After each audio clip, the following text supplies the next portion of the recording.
The Chevrolet Corvette Z06 is a four-wheeled hyperbole generator.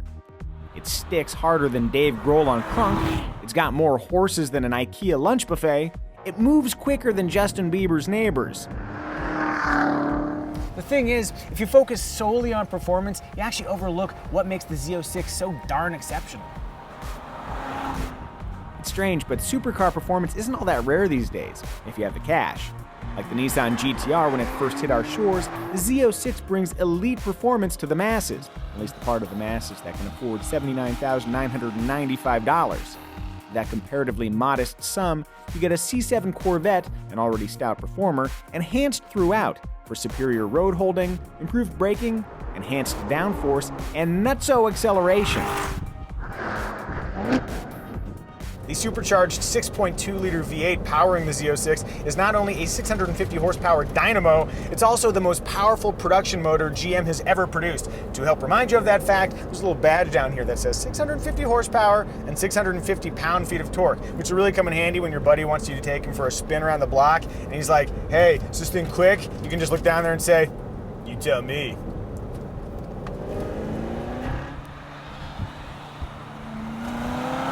No surprise, the Z06 is stupendously fast, floored for either wheel spin or tremendous acceleration. You can turn it to really work those neck muscles, and if you brake really hard, you'll experience whatever this is. Yeah, all told, the Z06 is as dynamic as you would hope.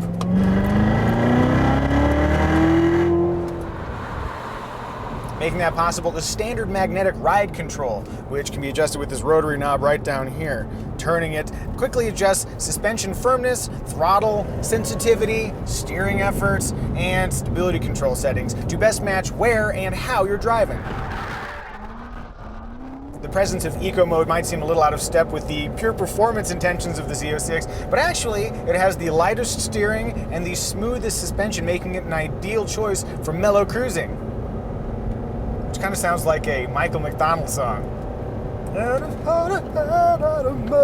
Cruising, yeah girl, yeah girl.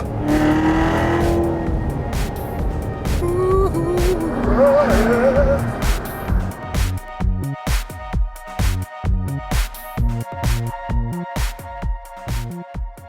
Unlike all previous Z06s, this one also comes as a convertible for a very reasonable $4,000. It's a testament to the Corvette's super rigid architecture that heavy structural reinforcing wasn't required in the only 58-pound heavier convertible. The Z06 is also offered with an impressive 8-speed automatic transmission, though choosing it adds $1,700 to the price, along with an additional $1,300 gas guzzler tax. Advantage, 7-speed manual. The Corvette Z06 is amazing, but it's also kind of frustrating. Every single drive requires either enormous restraint or the willingness to risk your driving privileges. Perhaps more than any car I've driven in recent history, the Z06 demands to be driven at a racetrack. So let's do that.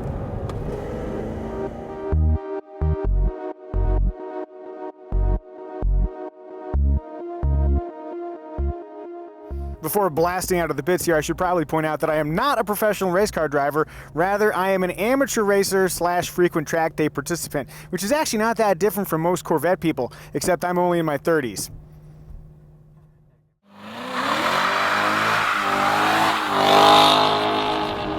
All right, so we know that she'll spin the tires. That was easy. And we know that she leaves the corners with lots of speed. That's not really an insight, is it? 650 horsepower, that was fully expected.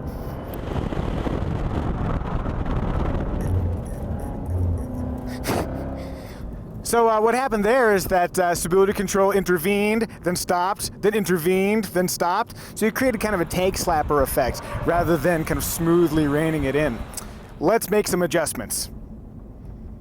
Let's put this over in track mode, see how it does now.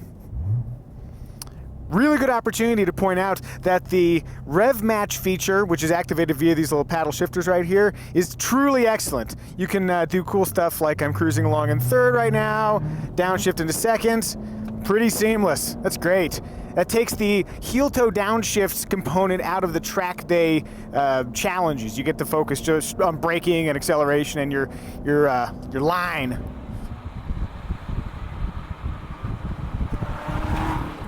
In track mode, the steering is much, much heavier, and actually I'm not sure if that's desirable. Braking, braking, braking. There's that downshift. There's that downshift. Turning. Full throttle action is not giving me power. Okay. Well, that's interesting. So in track mode, the stability control realized that at this speed and at that steering angle, there's no way you're going to get that power to the ground. So instead, we're going to slowly feed in just a little bit. And as I started to unwind the wheel, then the car started to accelerate. That seems like a helpful feature. Maybe not for advanced track day drivers, but for the person taking their Z06 out to the track for the first time, that could be pretty useful. You know, the whole not spinning off the track and breaking your $80-something thousand Corvette. If you're feeling really good about yourself and your driving abilities, one thing you could do is completely deactivate the stability control, which I will now do, thus tempting the fates. I was judicious with my application of power. That was a smart move. A little bit of sideways action there, but I caught it. All right.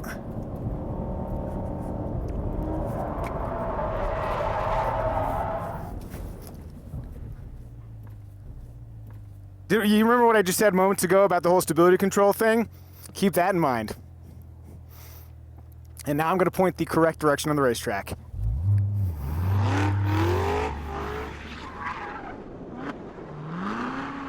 So, what have we learned here? I think we can say that the Z06 is a thrilling track car. It's quick, it's very quick.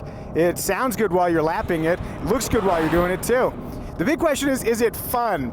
Yeah, I'd say it's fun, provided your version of fun involves major consequences for boneheaded driving mistakes. I'll also add that if you want to drive with the stability control on, you'll get no guff from me. Yeah, no, people say guff.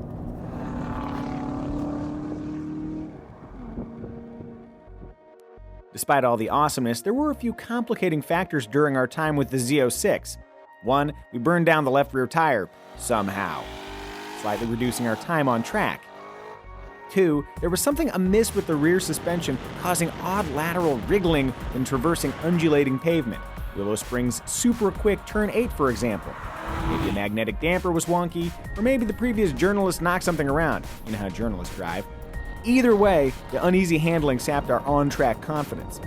And three, the engine actually overheated on us. Again, this is a press car that's lived a hard life, but getting an overheating warning on an 80-degree day during not particularly grueling lapping was somewhat disconcerting.